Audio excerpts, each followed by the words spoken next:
Right then, look here. I want you to take a good look at the map of Southeast Asia stuck on your wall, the one on your phone, or the one they drilled into your head in school. The one with the crisp, clean lines separating Thailand, Laos, Cambodia, and Vietnam. It is a lie, a bloody beautiful lie.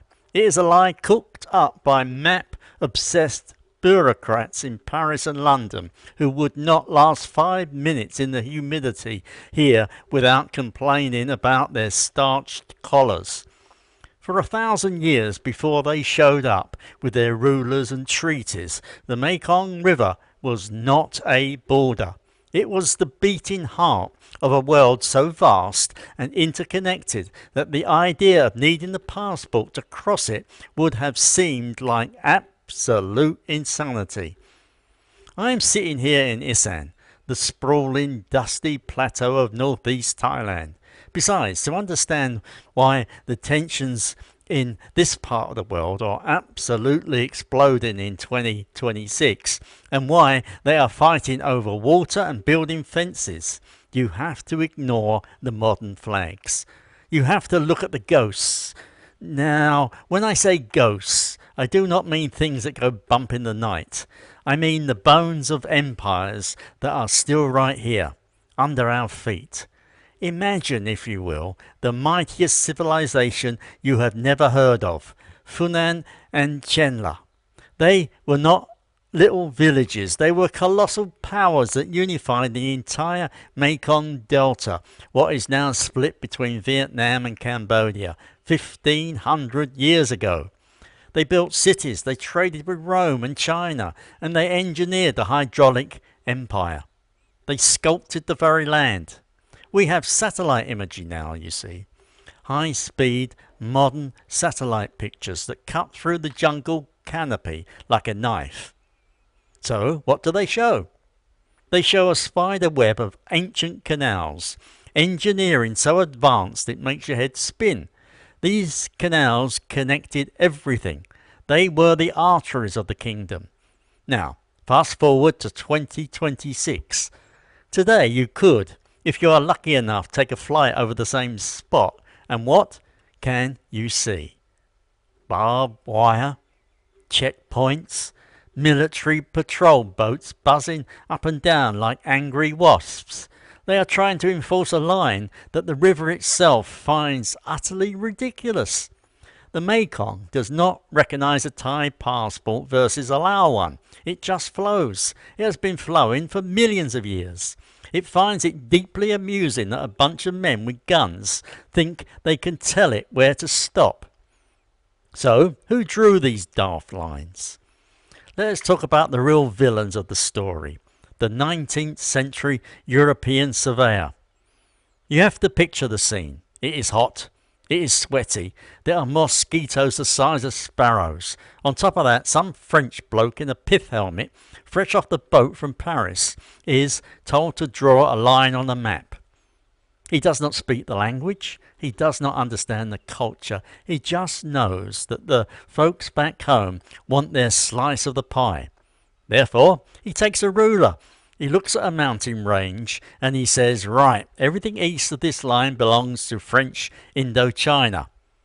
Everything west is Siam. As if that was not enough, just like that, with a scratch of a pen, he splits a civilization in two. Look at me. Look at where I am. I am in Isaan. The people here speak Lao. They eat sticky rice. They play a bamboo mouth organ that sounds like a drunk dragonfly. Their history is tied to the kingdom of Lan Xang, the land of 1,000,000 elephants. However, because some bureaucrat drew a line, they are now Thai. Their cousins on the other side of that silly little river are Lao. It is tragic. Nevertheless, it is also funny. You ask a farmer in Ubon Ratchathani if he feels more connected to a business person in Bangkok, an 8-hour drive away, or his cousin in Savannaca, 20 minutes across the water. He will laugh in your face. The river is his highway. It always has been. The border, That is just an inconvenience. I once tried to explain the British Isles to a local chap here. The whole history of England, Scotland, Wales and Ireland, the wars, the borders, the identities. He listened patiently, slipping his loud cow whisky. When I finished, he just looked at the Mekong and said, "So, it is like one big family that keeps drawing lines in the sand, then forgetting who drew them." I had to buy him another drink. He simply got the whole bloody problem of civilization in one sentence. However, do not even get me started on the people in the hills, the Highlanders, the Zomia people, the Karen, the Hmong and the Aka.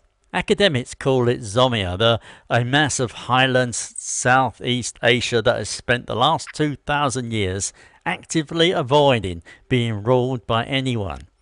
They are the original anarchists. For centuries, they have moved across these borders like ghosts. A valley belongs to Thailand. Fine. They will farm a slope in Myanmar next year. The border is just a line on the map to them. In the jungle, it is an imaginary concept. In 2026, we are building all this incredible technology. We have satellites that can read a license plate from space. We have drones and digital surveillance. However, guess what? It is failing, absolutely failing, because you cannot stop the ancient flow of people. The trade routes, salt, spices, textures, gossip, they still cut right through the jungle, bypassing the official customs posts. The state tries to track them with algorithms, but the hill tribe move with the rhythm of the rain. They have been doing it for millennia. A digital firewall does not mean much to a man with a machete and a trowel his great-grandfather showed him. Nevertheless, here is where the joke gets really good and really serious, because the ghosts are not just in the past, they are in the water. We are seeing it in 2026, the water wars. Upstream countries, China and Laos, they are building dams. Massive concrete beasts that hold the Mekong back. Downstream countries, Cambodia, Vietnam, they are screaming about it. They say it is destroying the fisheries. It is killing the Tonle Sap Lake. It is ruining their farmers. On paper, it is a massive international incident. Tensions are high. Politicians are thumping their chests on the news, threatening lawsuits and sanctions. Nevertheless, here is the thing the politicians do not understand. When the water level drops, it does not just affect one side. The fish do not carry passports. The silt does not stop at a border. When the river suffers, everyone suffers. Besides, in 2026, that shared suffering is forcing a kind of regional cooperation that no amount of diplomatic summits ever could. Lao fishermen are talking to Cambodian environmentalists. Thai villagers are sharing satellite data with Vietnamese scientists. They are realizing slowly that the Mekong is not a resource to be fought over. It is a single living organism. If you punch it in the guts in the north, it vomits all over you in the south. Besides, that brings me to the most hopeful thing I've seen in years, the Great Reconnection. You see it with the young people, the Gen Z kids, both here in Isaan and across the river in Laos. They are on their phones. They are on social media. They are looking at the mess the 20th century left them. The nationalism, the borders, the pollution, and they are ignoring it. They do not care that their grandfather fought in some border skirmish. They care that the river is dying. They are building a pan-Mekong identity. They are swapping music online. They are learning each other's language, not because of a school curriculum, but because they have friends on the other side. The technology that was supposed to help the state control them, satellite, internet, decentralized finance, is actually helping them bypass the state entirely.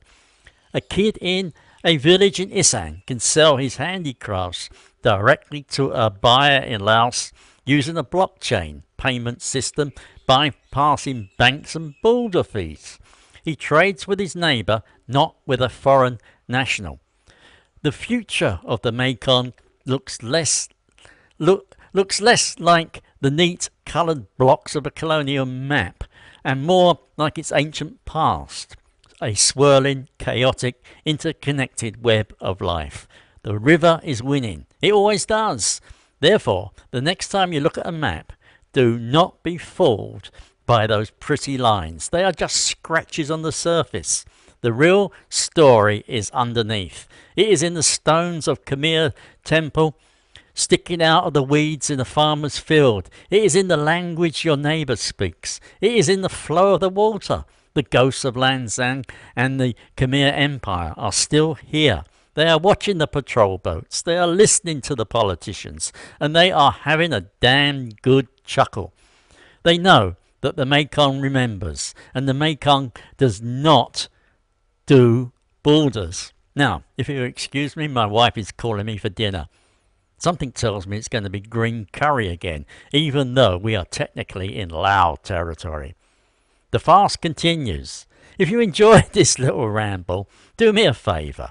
Hit that like button. It confuses the algorithm. Please do leave a comment if you have ever crossed a border that felt completely made up. I would love to hear about it. Besides, for the love of all that is holy, subscribe so you do not miss the next episode, where I may be explaining why the traffic in Ubon Ratchathani is worse than the M25. Take care. Do keep smiling, as it always manages to upset somebody. Furthermore, keep your eyes open, as you never know where and when those ghosts might pop up. Bye-bye.